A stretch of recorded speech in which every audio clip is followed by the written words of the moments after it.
Hello there, and welcome back to the Average Pundits podcast, your home for all things Premier League. And today we have quite the controversial topic for you guys to listen to today.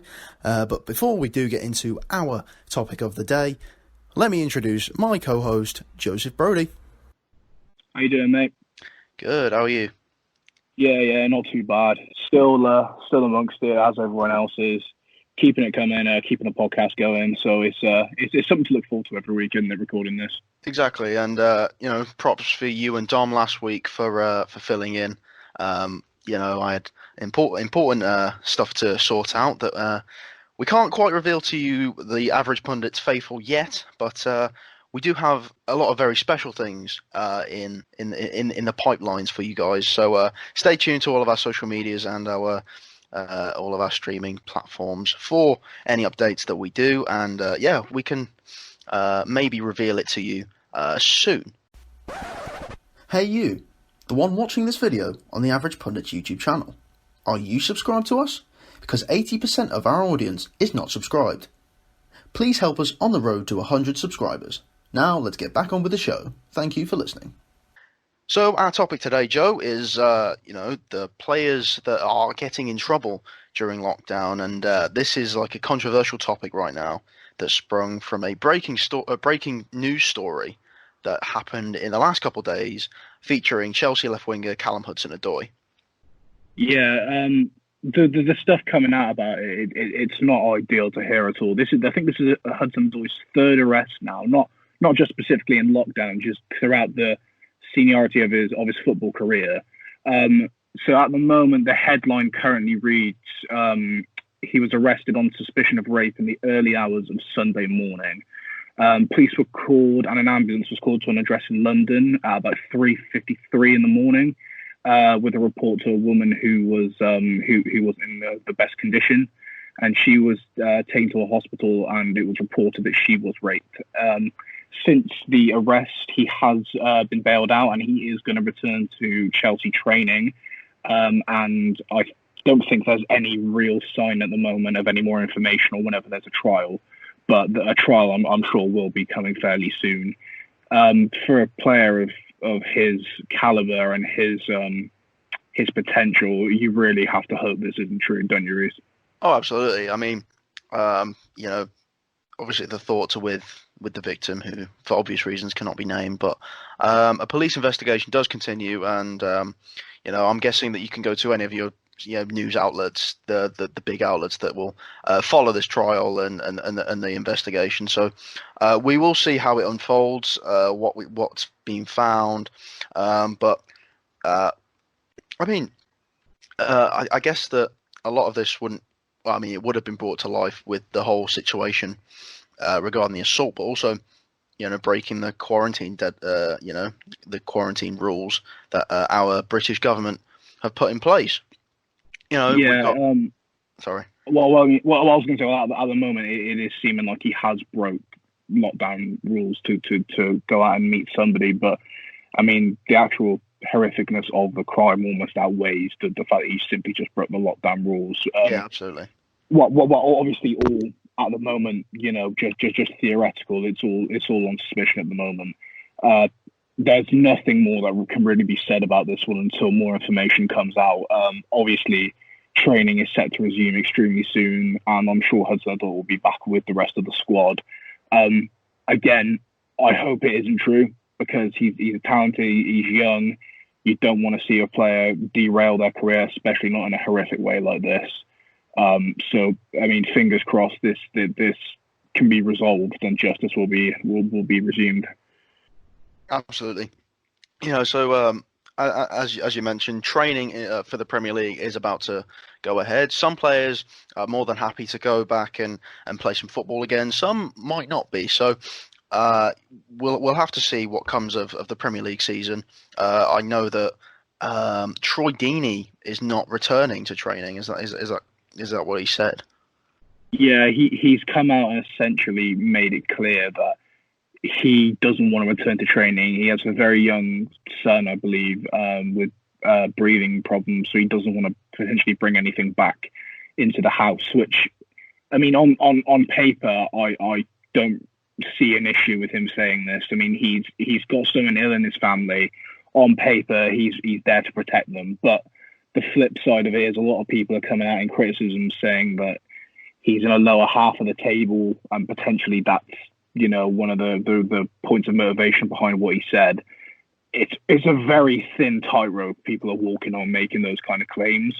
I think there's arguments to be had that, like, I can see why someone would say that, but it's a very sensitive topic, I think, to kind of bring about.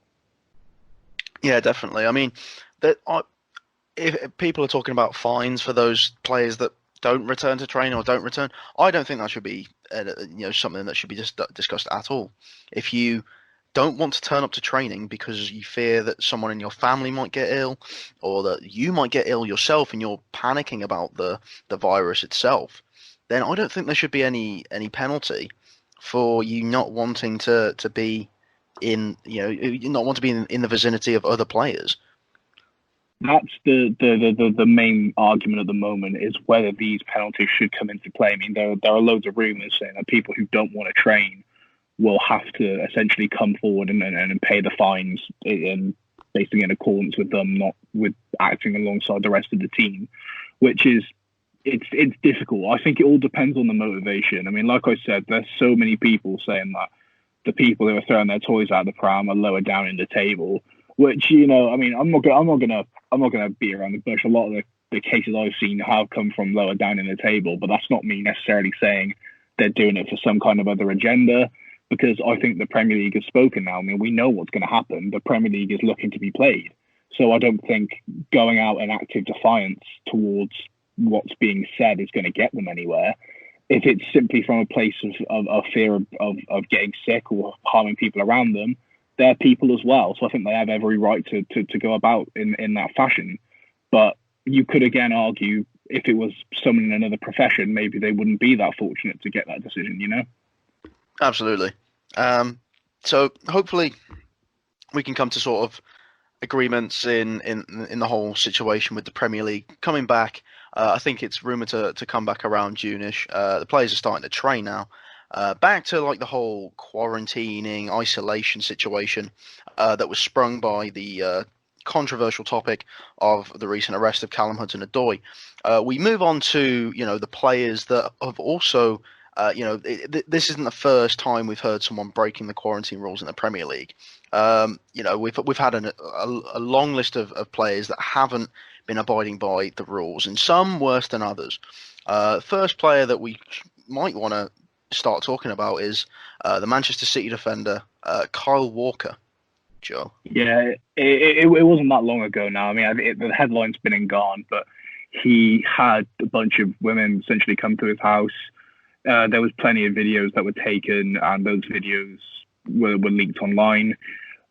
Came under very, very fast and very heavy criticism. Released a couple of statements himself, essentially just urging others to basically not do what he did.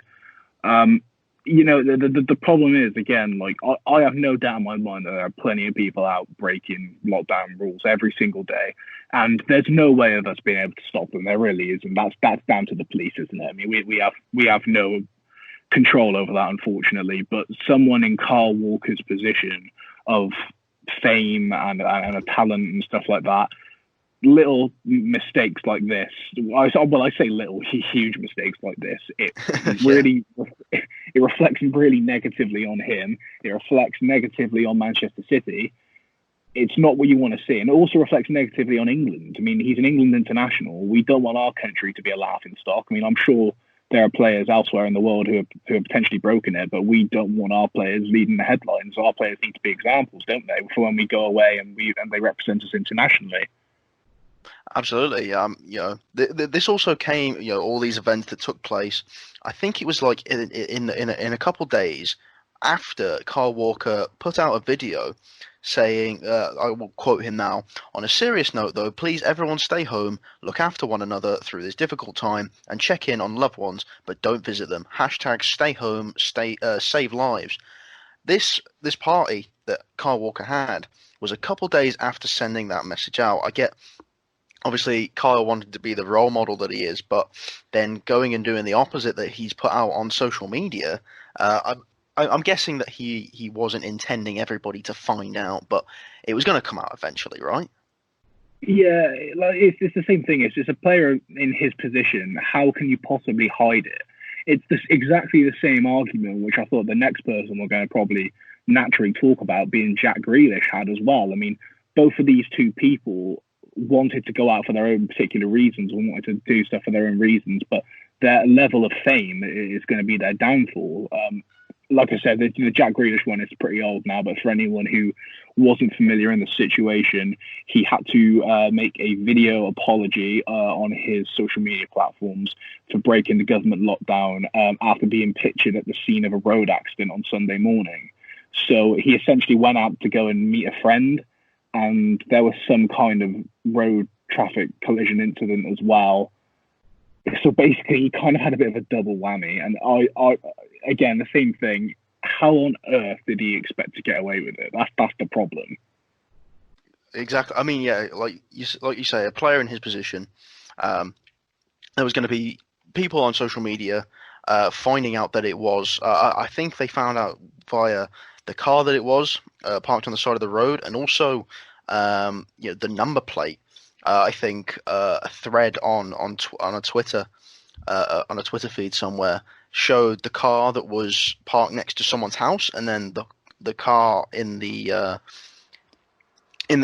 car park of Villa Park. So I think it was all found out through loopholes and stuff. And then obviously Jack Grealish has had to come out and apologise for what he did.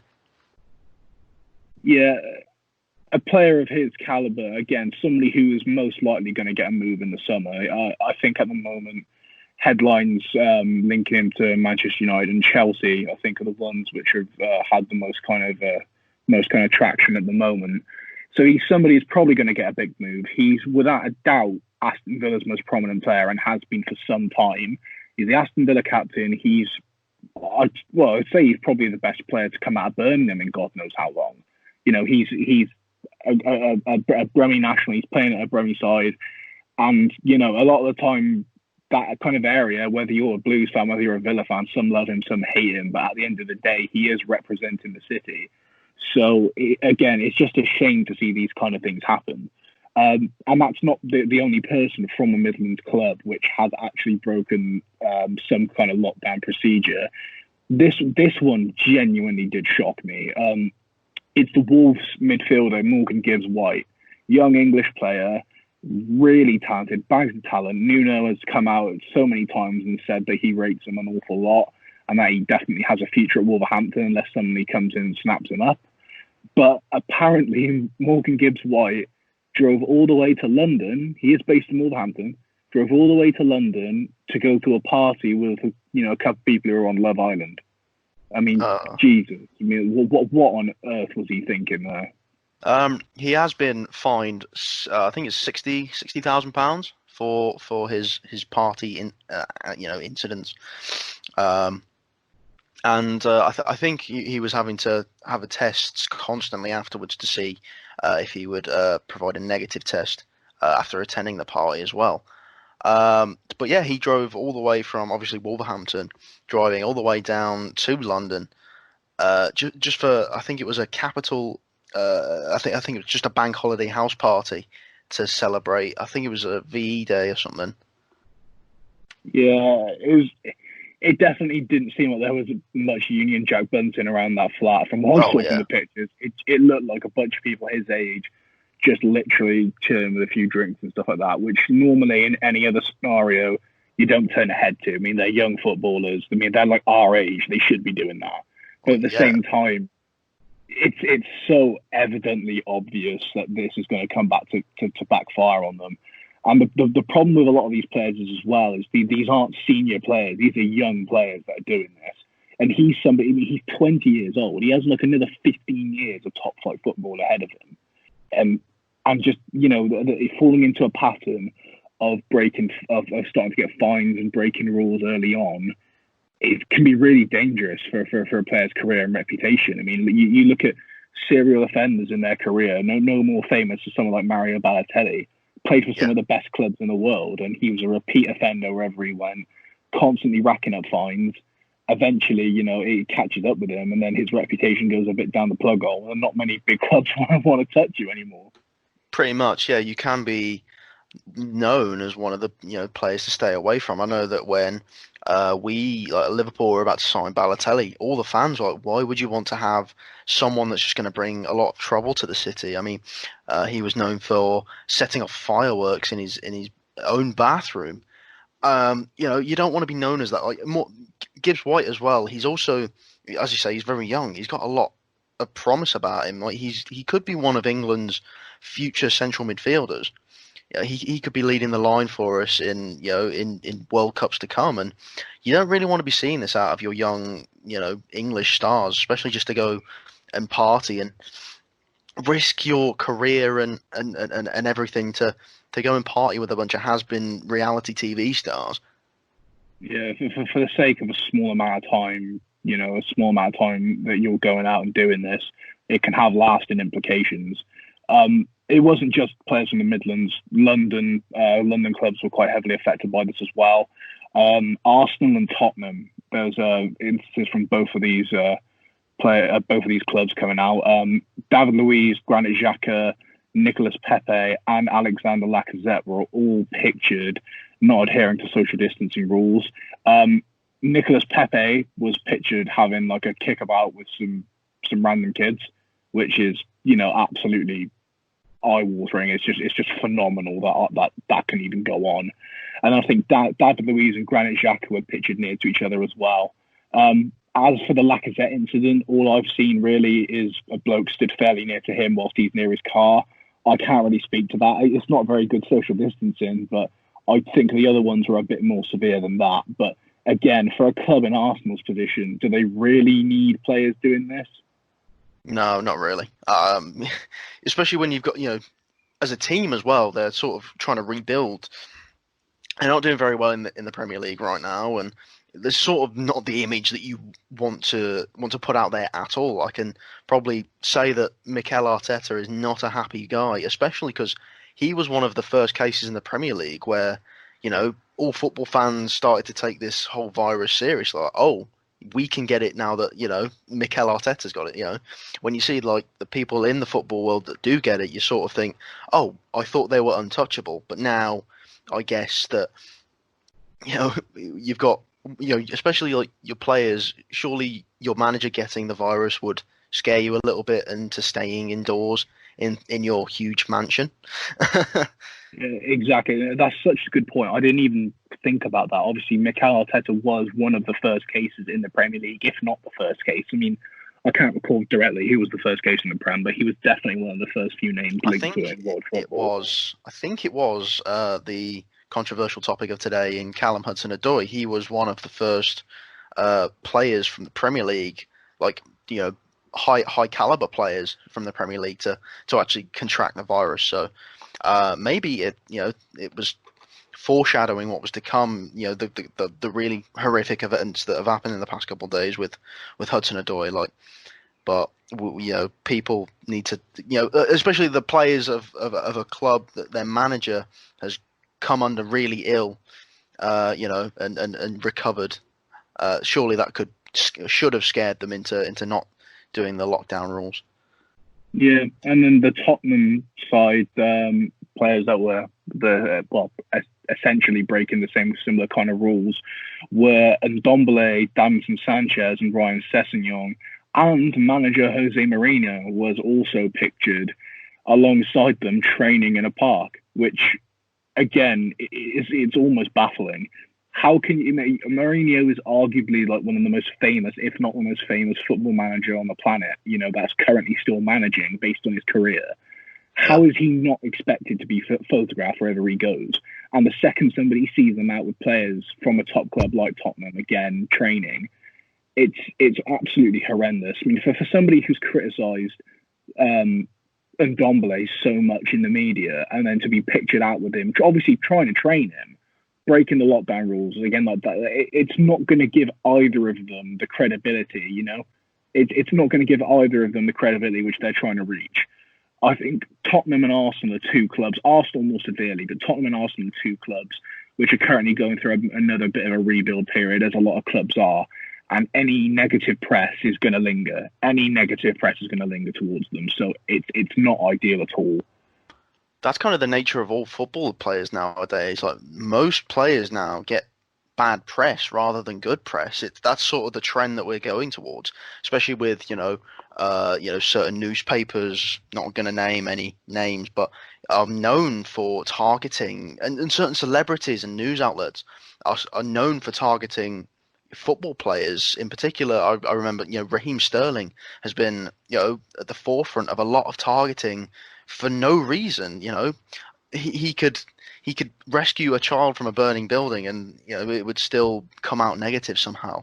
The media always find a spin for it. So with all these lockdown things, obviously they're always going to look for the negative. I mean, there isn't really much in ways of being positive for breaking the quarantine rules, but surely, they're just waiting for someone to break the rules. That's it. They're waiting for the pin to drop, and the outlets are on it like vultures, I guess. I mean, the media are always going to, the big publications are going to look for the story wherever, if the story is a scandal, the story is a scandal. And the other real scenario of this, which has kind of made headlines again, I didn't really see as much backlash coming from it, but I believe it was Paul Pogba, Lindelof, and Andreas Pereira were all pictured training together before the announcement of training to resume. The clubs voted to return to small group training fairly recently, but I'm pretty sure this was before. So there was the United case, and then there was also a rumoured case of Chelsea player Mason Mount and ex-Chelsea player, now West Ham player Declan Rice, playing five-a-side in London shortly after the lockdown was, firstly enforced. So, I mean, the amount of cases is absolutely baffling. And as of recording this now, literally Sky Sports reported about 18 minutes ago that there are 6 new positive COVID-19 results in the Premier League. 748 tests. Yeah, 748 tests were completed for players and non-playing staff, and anyone now who tests positive needs to self-isolate for a minimum of 7 days and can't attend the training. So there are 6 new cases at the moment. I still think the discussion about returning to the Premier League is definitely going to keep on going. Obviously, we all still are hopeful we can see football in some format or other. But as we've said before in the past few podcasts, the past few weeks, safety has to come first, 100%. I still stand by that. Oh, absolutely. Like when there's players that that are even like with this disease, you've got to take all precautions necessary. And I've heard that I think there is another player that hasn't been named that actually did what Callum Hudson-Odoi did and Morgan Gibbs-White and travel to a party. However, they travelled outside of the UK to go to this party and then came back ready to train. Yeah, it is an absolutely baffling one. I mean, I'm sure all of you guys listening have opinions on this yourself. If you can get in contact with us via our social media platforms, Instagram, we're The Average Pundits. On Twitter, we're Pundits Average. You can get to us with the YouTube comments as well. And our business email, as always, is theaveragepundits@outlook.com. As you guys may be aware, we are really trying hard to make sure we get this good content out to you. Reece mentioned at the start of the podcast, we've got a few really interesting things in the pipeline. And also, we are on a quest to try and break 100 subscribers on YouTube. It would mean so much if people can subscribe. So many of you are already helping us a lot by leaving the odd like or watching the video or sharing it around. But the subscribers also mean an awful lot. But keep listening on your streaming platforms. Keep listening to us on YouTube and stuff. It helps us an awful lot, doesn't it, Reece? Absolutely. I mean, I can't say much more other than, please subscribe, share it around with anyone that could be interested in listening to our podcasts. And we do this because we, not only do we want to provide good content, but we do it for fun. We love recording these podcasts and just making content for everyone to listen to and enjoy. So hopefully we can be part of your quarantine enjoyment. Please do subscribe. Go to all of our social medias. Listen to us if you're not already. If you're on YouTube right now, you can also listen to us on Spotify, Apple Music, Google Podcasts, and any streaming website that you can find. You can listen to us on there. So, Joe, thank you for joining me this week. Absolute pleasure, mate, as always. And it feels good to be back. So see you guys next week, and maybe we'll have a bit more to tease you about on our latest project. But for now, I shall speak to you next time.